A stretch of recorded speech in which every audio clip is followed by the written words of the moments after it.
Selamat datang di Cupu Channel Jendela Dunia. Kali ini kita akan ngobrol membahas tentang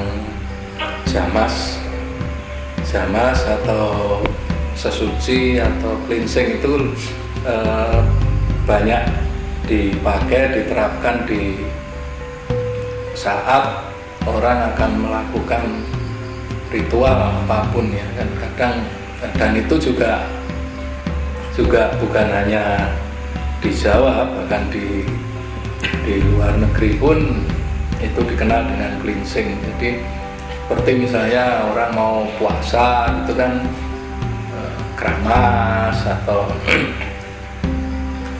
orang mau tirakat itu ada sesucinya, atau ada cleansingnya seperti itu, termasuk meditasi pun ada. Jadi nah ini macam-macam jamas itu tata caranya, macamnya itu banyak sekali ya. Ada yang umum kan pakai air untuk membersihkan diri. Kemudian ada unsur api ya, jamasan itu ada yang menjilat bara itu. Kemudian ada yang lari di atas jalan di atas bara, itu juga termasuk. Kemudian ada juga kalau di Jawa juga itu ada sesucinya, yaitu membersihkan hati. Jadi kalau kita baca di Widotomo itu kan ada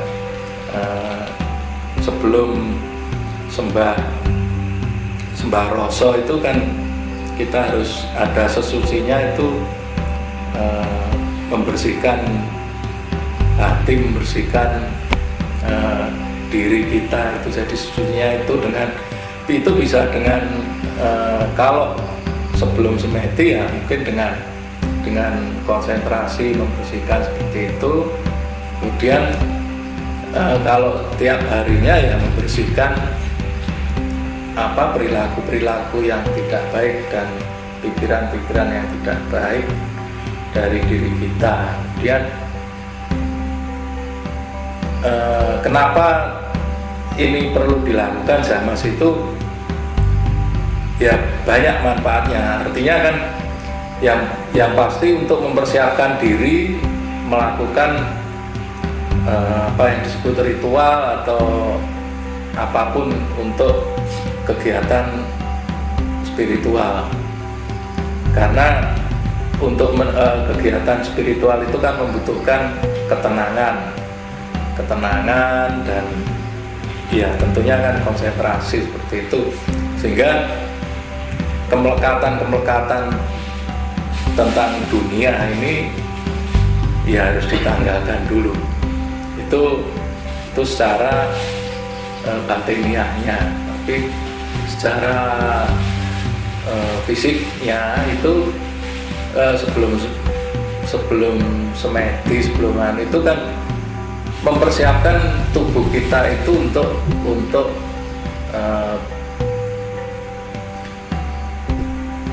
karena semedi itu kan mengolah ya istilahnya kan getaran atau elektron dalam tubuh kita, bioelektron itu, sehingga tubuh sendiri ini perlu dipersiapkan. Intinya adalah manfaat dari jamas itu untuk tubuh itu ketenangan, bukan hanya batin tapi fisik juga. Jadi supaya nafasnya itu sudah stabil, peredaran darah sudah stabil. Karena ini pengaruh sekali. Kita nggak bisa mungkin habis lari-lari terus semedi itu ya nafasnya masih menggep-menggep, jantungnya masih deg-degan gini, atau darahnya masih tekanannya masih kenceng, jantungnya deg-degan, itu kan pompanya tinggi. Nah itu mau semedi juga tidak akan ketemu untuk mencapai hening itu susah. Karena apa? Ya karena hening itu kan suatu yang tenang. Nah, tenang kalau kita masih bergejolak itu juga akan ini. Itu secara fisik seperti itu. Juga termasuk kalau untuk rasa, kalau masih emosinya kenceng gitu ya nantinya ketemunya itu bukan yang sejati tapi itu gambaran dari emosi kita, ilusi kita. Saya kira untuk pembukaan pengantarnya seperti itu. Monggo yang lain kalau iya. Banyak macam-macam cara sesuci sih, maksudnya memang dari berbagai macam aliran ajaran itu banyak dikenalkan cara-cara suci. Cuman memang secara umum ya, yang saya tahu ya secara umumnya itu rata-rata menggunakan metode air. Kenapa kok metode air? Kata guru saya dulu, ya karena manusia itu kan terdiri dari airnya banyak banget. Jadi kalau menggunakan metode air, kebanyakan umumnya itu lebih banyak cocoknya gitu. Maksudnya nggak pilih-pilih apa gitu, gampang cocoknya. Karena manusia sendiri tubuhnya itu paling banyak dari cairan gitu. Ya memang ada metode-metode lagi itu yang berkaitan dengan 4 unsur kepercayaan Jawa itu. Jadi memang ada yang menggunakan dengan metode air, api.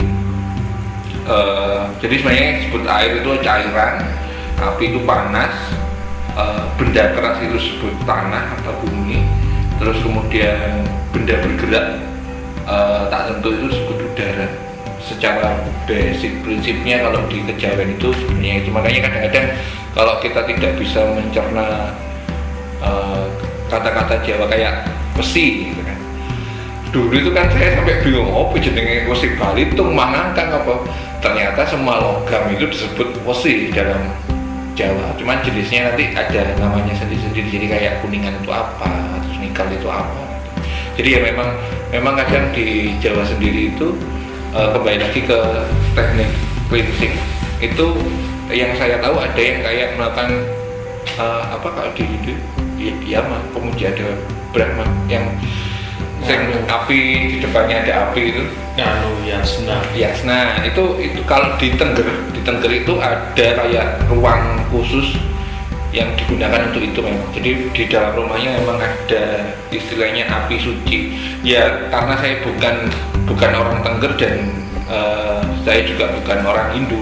Dulu saya pernah melakukan kesalahan sekali dan itu saya minta maaf karena ketidaktahuan saya. Jadi kan ya tak kira kayak obong-obong di luar rumah gitu kan. Kita kan diajak ngobrol di tempat itu ada apinya gitu kan, ya memang dingin suhunya. Terus saya itu tanpa sengaja itu kayak kalau bakar-bakar di luar itu kan, kalau puntung rokok itu kan dimasukkan situ apa biar terus disenggol sama teman saya, itu tempatnya upacara. Gitu kayak saya minta maaf saya karena saya nggak tahu. Cuman waktu itu si orang Tenggernya juga paham kalau saya tidak tahu gitu. Jadi ya namanya juga setiap daerah atau setiap kepercayaan itu punya cara dan kita kan harus menghormati cara mereka itu sih tambahan dari saya. Mungkin ada lagi yang menambahkan. Jadi kalau yang namanya sesuci atau pajamas tadi itu kan memang ya mungkin di hampir semua agama itu ada. Kalau misal di Islam itu kan waktu mau masuk masjid itu kan mau sholat itu harus duduk dulu, itu memang fasilitas tempat duduknya memang ada di dekat situ gitu kan. Itu kan sebenarnya kan maknanya kan kenapa kok muka terus ini kan sebenarnya itu kan simbolis itu. Jadi nggak yang dibersihkan itu memang batin kan sebenarnya melalui simbol lubang hidung, terus muka, terus tangan, kaki kan itu cuma mungkin ya nggak bersih-bersih banget gitu kan. Nah kalau yang pada zaman era Mataram kuno khususnya kan, kalau candi-candi di sini itu ya nggak semua, tapi kebanyakan di dekatnya mata air. Karena memang konsepnya kalau Hindu itu terutama kan dia kan agamanya agama tirta atau agama air gitu kan. Jadi sebelum ibadah di candi gitu kan, itu harus sesuci dulu kan. Kalau istilahnya kan ada tirtanya itu di situ. Jadi memang kayak bangunan candi, tak biasanya itu bentuknya itu letter U itu kalau patirtanya. Dan itu juga ada tata caranya. Setelah itu nanti terus masuk ke spiritual itu nanti. Kalau di candi itu kan sebagai pusat mandalanya itu kan tinggal Yoni, khususnya pada zaman Mataram kuno ya. Nah, terus kan kalau itu kan itu dulu. Jadi kenapa kok saya itu agak heran, misalnya di Candi Ijo, ini mata airnya di mana? Itu di atas gunung, gunungnya Gunung Kapur. Mata airnya ada. Terus kan saya terus mikir, oh iya topografinya atau struktur tanahnya pada waktu itu kan 1000 tahun yang lalu beda. Mungkin justru dulu situ dekat situ ada sendang atau apa itu. Cuma semakin kesini semakin kesini selama 1000 tahun lebih itu sudah hilang, bergeser gitu. Tapi pada intinya sama lah, apa? Kebanyakan itu menggunakan air karena sifatnya air itu yang melarutkan, ya, membersihkan. Jadi kenapa kok pakai air apa kok sesucinya nggak pakai angin terus diangin-angin gitu kan ya mungkin ada yang seperti itu. Ada. Ada lagi tuh yang gini kan, suara atau nyanyian itu disebut cleansing udara. Jadi ada yang mengenal cara nyanyian, beberapa pengikut fanatik dari Mocopat itu kadang menyebutnya itu sebagai cleansing udara. Jadi nyanyian-nyanyian yang dilantunkan dengan irama-irama tertentu itu di udara. Jadi kalau tadi kan ada yang dibahas air, kalau api ya pakai api panas itu. Terus kemudian yang udara itu yang itu lah. Tapi kalau yang batu itu biasanya yang saya tahu pengaplikasiannya lewat keteguhan batin yang dimasukkan ke dalam untuk beberapa aliran puasa. Jadi puasa-puasa ekstrim itu kadang-kadang untuk penyucian badan yang keteguhan batin atau mengibaratkan dia harus kuat seperti elemen batu itu. Itu sih yang baru teringat tadi. Kalau ada yang nambahin. Kalau ada lagi yang pakai pasir itu tanah itu kan kalau di Islam tayamum. Cuma kalau untuk yang lain saya lihatnya baru kita itu tipu. Itu sesuci. Apa bu? Itu kebu asu. Gimana Mbak Sulis, ada ini kan? Ya sama ya, kelihatannya sudah dibahas semua. Jadi intinya bahwa segala sesuatu di manapun itu yang penting-penting ya, terutama untuk memelihara kesinambungan diri pribadi pasti ada sesusinya atau jamasannya. Ya. Kalau macamnya itu memang banyak ya. Kalau kita bicara tentang unsur itu bisa api, bisa air, bisa udara, tanah juga. Cuman kalau tanah saya baru melihatnya itu tayamum. Kalau yang lain saya belum tahu, belum pernah ini. Cuma kadang-kadang juga nggak sesimpel itu ya, nggak hanya membasuh, tapi mungkin ya tadi mungkin dalam satu rangkaian itu harus puasa ini dulu. Nah itu tujuan puasa ini kan sebetulnya hanya untuk sesuci, untuk menyiapkan ritual atau laku spiritual yang ke depan. Nah tujuan sesuci itu kan jelas untuk membersihkan. Nah konotasi bersih itu adalah apa, kalau sudah bersih itu kan ketenangan, nyaman, dan fokus, bersih dari pengaruh yang lain. Ya itu bisa dipahami, karena ya gampangannya aja kalau fisik kita mau semedi, mau meditasi tapi badan masih keringetan, masih dari kerja kotor gitu, pilih konsentrasi kan, gatelan gini, ada nyamuk datang gitu kan, itu itu pengaruh sekali gitu loh. Kalau untuk menuju alam yang tenang itu kan butuh ketenangan itu. Nah, ngomong-ngomong tentang tubuh sendiri itu sebenarnya kan ketika orang melakukan tubuh itu kan, kalau dalam aliran yang saya tekuni itu ada dikenal beberapa metode. Ada yang dengan olahraga yang sifatnya dia adalah mengolah raganya itu dengan cara keras, olahraga dan segala macamnya.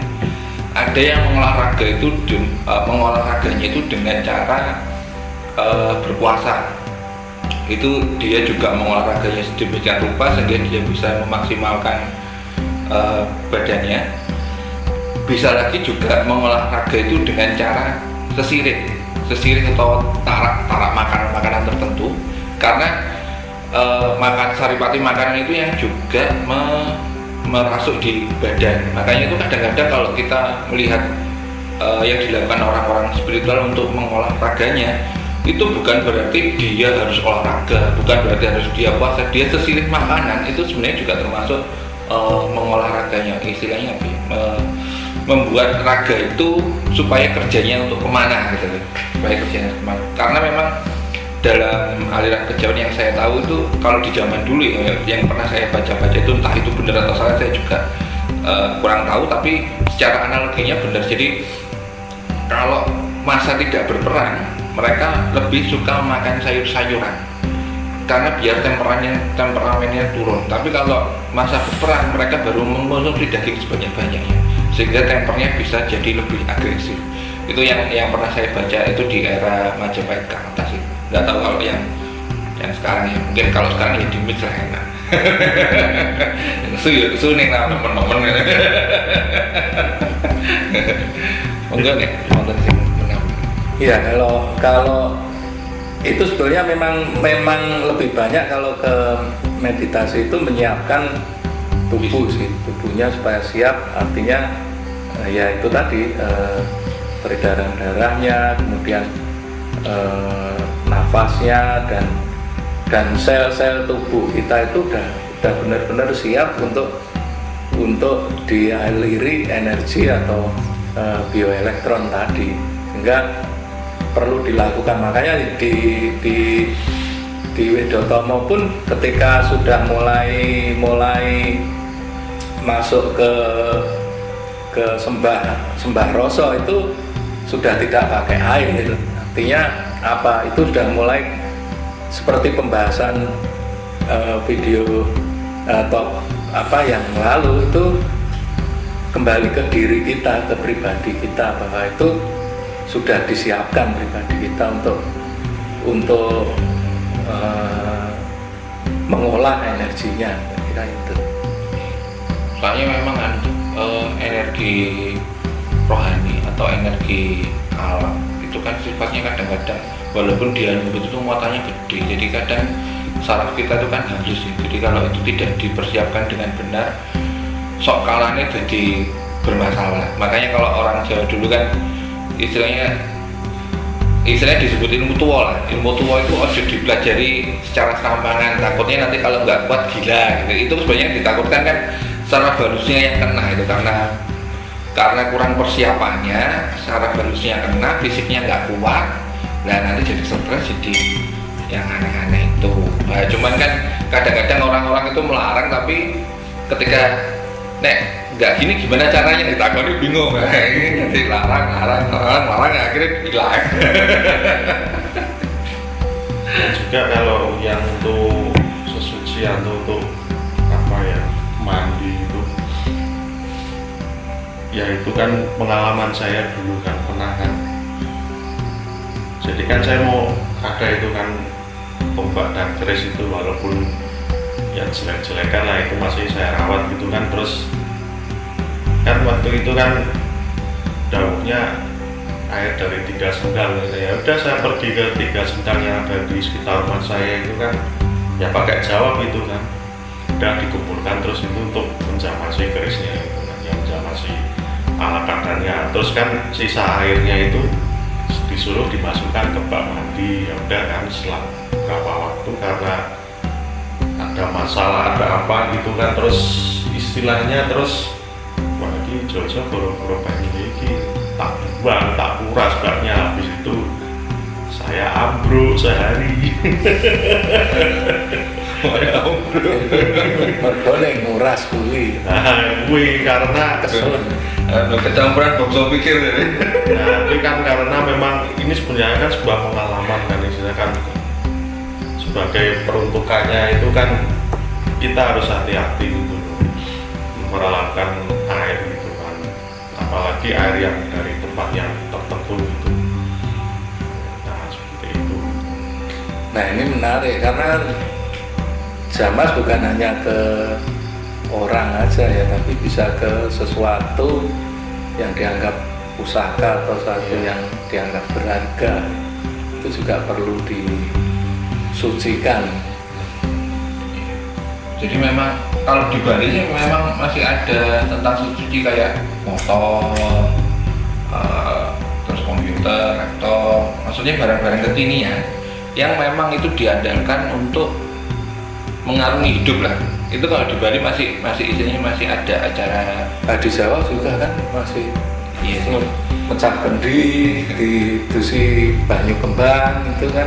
Saya kan kadang-kadang gini toh, kalau saya ditanya pusakamu di, yang saya tunjukkan laptop saya, bukan keris saya, tapi ini koleksimu. Nah ini baru saya tapi pusaka saya itu adalah yang digunakan untuk mengarungi kehidupan.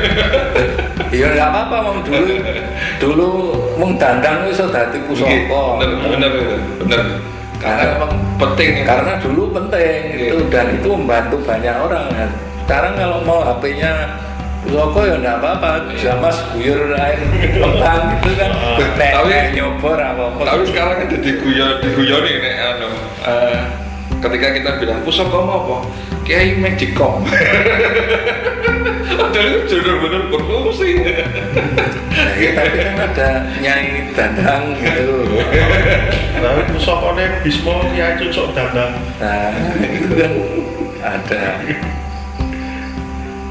Ya saya kira demikian ya tentang Jamas atau suci itu memang diperlukan, dan itu tradisi atau sesuatu yang dipercaya bahwa memang ada manfaatnya untuk melakukan atau satu rangkaian prosesi untuk laku atau spiritual, bahkan untuk hal-hal yang dianggap sakral.